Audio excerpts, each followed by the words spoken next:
अब आपको एक और घटना के बारे में बताते हैं। हाथरस की घटना पर मीडिया का एक वर्ग लगातार आपको सच के अलग अलग संस्करण दिखा रहा है।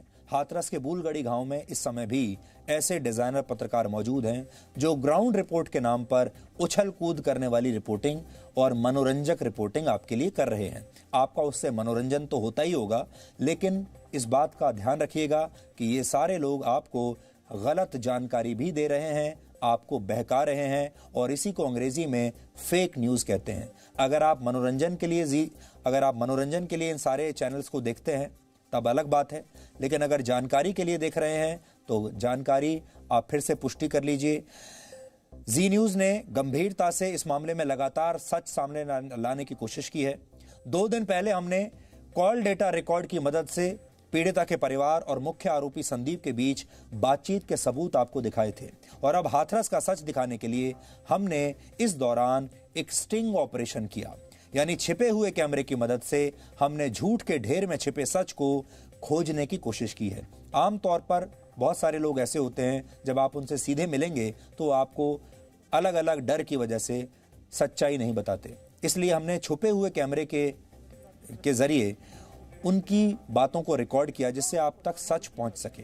जी न्यूज़ के स्टिंग ऑपरेशन में सबसे महत्वपूर्ण बात हाथरस जिला अस्पताल के डॉक्टर रमेश बाबू ने बताई है। 14 सितंबर को डॉक्टर रमेश बाबू ने ही सबसे पहले घायल पीड़िता लड़की का इलाज किया था, और उन्होंने बताया कि लड़की को जब अस्पताल लाया गया तो उसकी स्थिति बेहद खराब थी। कैमरे पर रिकॉर्ड हुई इस बातचीत में डॉक्टर रमेश बाबू ने घायल पीड़िता की जीभ काटने की अफवाह को गलत बताया। डॉक्टर रमेश बाबू इस मामले की जांच कर रही उत्तर प्रदेश सरकार की एसआईटी के प्रमुख गवाह भी हैं। जी न्यूज़ इस मामले में अपना कोई निष्कर्ष आपको नहीं देना चाहता। अब हाथरस केस की सच्चाई को समझने के लिए आपको डॉक्टर रमेश बाबू की बातें ध्यान से आज सुननी चाहिए। ये जो लड़की आई थी, इसी कंडीशन में क्या थी? बहुत सीरियस थी। क्या क्या प्रॉब्लम दिख रहा था सर इसको? बहुत ज़्यादा इसको नेक में बहुत सारी समस्याएं थी। मोबाइल जरा से भी पेशेंट जब इधर से उधर मूवमेंट करता है, काफ़ी स्वेल थी, इंजर्ड थी, उसकी वजह से उसको तकलीफ हो रही थी, और बोलने में तकलीफ हो रही थी बहुत ज़्यादा। कुछ बोल रही थी कि नहीं सर उस टाइम? नहीं, बोल नहीं पा रही थी, बोलने में दर्द मुझे बहुत हो रहा था। जीभ कटा था? जीभ को तो नहीं, लेकिन हाँ स्पॉट से वो उसके इधर उधर कपड़े कटे हुए थे। डॉक्टर रमेश बाबू के मुताबिक पीड़िता की गर्दन पर चोट लगी थी, यानी किसी ने तो उसके साथ मारपीट की थी। वो आरोपी कौन है, इसका पता लगाना अब जांच एजेंसियों की जिम्मेदारी है। हाथरस केस में एसआईटी के एक और महत्वपूर्ण गवाह हैं होमगार्ड शिव कुमार। होमगार्ड शिव कुमार हाथरस के चंदपा थाने में तैनात हैं। पीड़िता का परिवार सबसे पहले उसे लेकर इसी थाने में आया था। इसके बाद होमगार्ड शिव कुमार ने ही पीड़िता को इलाज के लिए हाथरस के जिला अस्पताल पहुंचाया था। शिव कुमार के मुताबिक तब ना तो पीड़िता और ना ही उसकी मां ने रेप की कोई बात उनसे कही थी, ना ही बताई थी। लड़की बोल रही थी? बात मैं बता रही बोल रही कि पुरानी फैमिली से और गला लगा दिया ऐसे। रेप उसका बोल रही थी क्या? रेप नहीं बताई, नहीं बताई ना? नहीं बताई ना, माँ ऐसी कोई बात बताई, पुरानी रंजिश बता रही कोई। रेप का नहीं बताई थी? हॉस्पिटल में भी नहीं बताई थी? मैंने बताई, मैंने कोई पुरानी रंजिश बताई।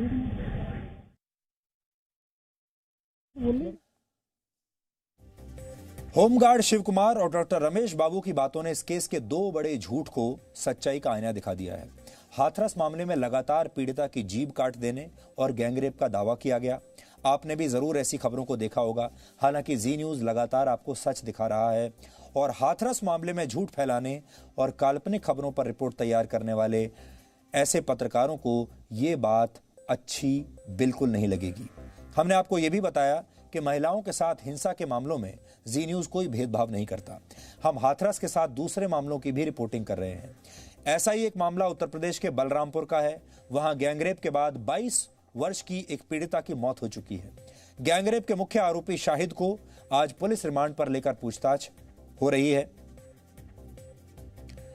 हालांकि बलरामपुर में पीड़िता के घर पर न्यूज चैनलों की भीड़ नहीं है और ना ही पीड़िता के परिवार से मिलने के लिए अलग अलग पार्टियों के नेता वहां पहुंच रहे हैं, जैसे हाथरस पहुंचे। ज्यादातर पत्रकारों ने टीआरपी के लिए सिर्फ हाथरस मामले की कवरेज की और नेताओं ने भी हाथरस पर ही बयान दिए हैं। लेकिन बलरामपुर में पीड़िता के परिवार को मीडिया के एक विशेष वर्ग और नेताओं दोनों ने बिल्कुल अनदेखा कर दिया है। हाथरस में गए हुए कांग्रेस के राहुल गांधी जी और प्रियंका गांधी जी हैं, वो यहाँ पे पता नहीं आना ही नहीं चाहते हैं कि क्या बात है। लेकिन जैसे हाथरस में वो गए हैं, अब लड़की के लिए लड़ा जा रहा है, वैसे बलरामपुर की बेटी के लिए भी इंसाफ चाहिए। हम लोग चीख चीख के चिल्ला चिल्ला के कह रहे हैं हमें इंसाफ चाहिए, तो उन्हें आके देखना चाहिए कि लड़की को इंसाफ मिल रहा है कि नहीं मिल रहा है। तो हमारी हाथ जोड़ के यही रिक्वेस्ट है कि वो आए यहाँ पे, हाल पता करें कि कैसा प्रशासन चल रहा है, कैसा सिस्टम चल रहा है, कैसे हम लोग को न्याय मिल रहा है कि नहीं मिल रहा है। आपको बलरामपुर की पीड़िता के संघर्षों के बारे में भी आज थोड़ा सा जानना चाहिए। इस घटना से पहले वो बीकॉम की पढ़ाई के साथ अपने परिवार की मदद के लिए नौकरी भी कर रही थी। वो लॉ की पढ़ाई करके वकील बनना चाहती थी। उन्होंने अपने परिवार को गरीबी से बाहर निकालने का सपना देखा था, लेकिन अब उस सपने की मौत हो चुकी है।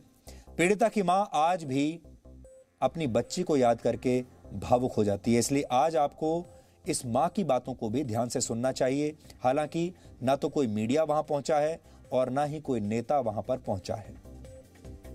कहती थी मम्मी हमें आगे फिर और पढ़ना है, ये काम भी करती थी। थोड़ा पैसा हम बटोरेंगे, थोड़ा तुम सब देना, हमें वकालत करना है, हमें आगे पढ़ाई करना है मम्मी। यही बात हमेशा वो कहती थी। कैसी थी पढ़ाई में? पढ़ाई में बहुत तेज थी हमारी बच्ची, बहुत दिमाग था उसके पास। हम थोड़ा सो जाए, टेंशन हो जाए हमारे दिमाग में कि कैसे हमसे कहे मम्मी जिनके बच्चे ऐसे होशियार होते हैं उनके माँ बाप पहले सोचो कितने भाग्यशाली होते हैं। ऐसे ही कुल बात हमसे हमेशा बतियाती थी और कहती थी मम्मी कुछ हम करेंगे कुछ तुम करना, फिर आगे और हम पढ़ाई कर लेंगे, 3 साल में हम वकील बनेंगे, फिर हमारी गरीबी दूर हो जाएगी। यही सब बातें करती थी। यहां पर आपको एक बात समझनी होगी। शाहीन बाग की खबर हमने आपको दिखाई। शाहीन बाग की पूरी आग सोशल मीडिया के माध्यम से फैली थी सबसे पहले। उसके बाद मेन स्ट्रीम मीडिया ने शाहीन बाग के मुद्दे को उठा लिया और दिन रात शाहीन बाग को लेकर कवरेज होती रही।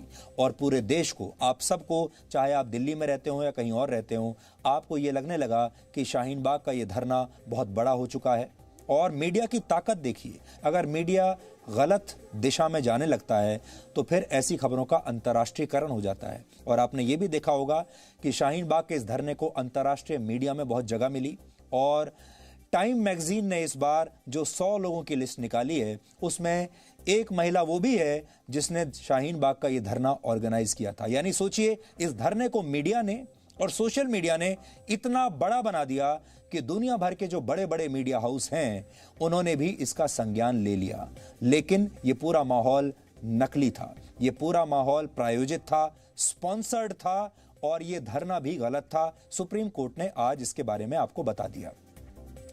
इससे जुड़ी हुई दूसरी चीज ये है, आजकल आप लगातार देख रहे होंगे पिछले 10 दिन से कि हाथरस का जो मामला है वो लगातार हेडलाइन में बना हुआ है और अलग अलग न्यूज चैनल्स के पत्रकारों में ये होड़ लगी हुई है कि हाथरस की उस बच्ची को न्याय कौन दिलाएगा। हर न्यूज चैनल न्याय दिलाने की बात कर रहा है, हर न्यूज चैनल और हर पत्रकार आपको सच दिखाने का दावा कर रहा है और सब लोग वहां दिन रात डटे हुए हैं। वहां से आपको ड्रामा देखने को मिल रहा है, वहां से आपको मारपीट देखने को मिल रही है, लोगों के अपमानजनक टिप्पणियां आ रही हैं और पत्रकार आपको यहां तक ये कह रहे हैं कि वो उन पर खुद पर अत्याचार हो रहा है और ये सारे पत्रकार बहुत बड़ी लड़ाई लड़ रहे हैं। इसके साथ ही हाथरस का जो पूरा मामला है सोशल मीडिया पर लगातार ट्रेंड कर रहा है।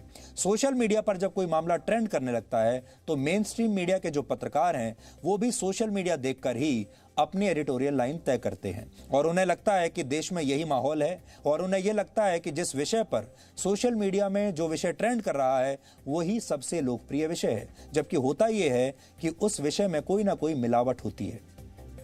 हाथरस में पहले दिन से हम आपको लगातार ये बता रहे हैं कि इस खबर में कुछ ना कुछ कहीं ना कहीं कोई ना कोई त्रुटि तो जरूर है और इस जो सच्चाई आप तक आ रही थी उसमें बहुत सारे लूप होल्स थे। इसलिए जी न्यूज़ ने सबसे पहले आपको ये बताया कि जो आपको बताया जा रहा है वो पूरी तरह सच नहीं है और आपने देख लिया उसमें ना तो गैंग रेप की पुष्टि हुई, ना उसमें रेप की पुष्टि हुई और उसके अंदर और बहुत सारे ऐसी कमियां अब निकल कर आ रही हैं जिसके बारे में मीडिया ने एक बार भी सोचने के लिए कुछ समय नहीं लगाया, ना ही उसका कुछ विश्लेषण किया। लेकिन हाथरस में टीआरपी की लूट मची हुई थी। इसी तरह अगर आप देखें शाहीन बाग में टीआरपी की लूट मची हुई थी और वहां पर भी और हाथरस में भी, दोनों जगह आपको न्यूज चैनल्स पर और अखबारों में हुई कवरेज को आज आंकना चाहिए। अब तीसरा विषय जो आज का है वो है सुशांत सिंह राजपूत का और ये पूरा विषय भी सोशल मीडिया से ही चल रहा। Presenting B News app available on Google Play and App Store. Download it now.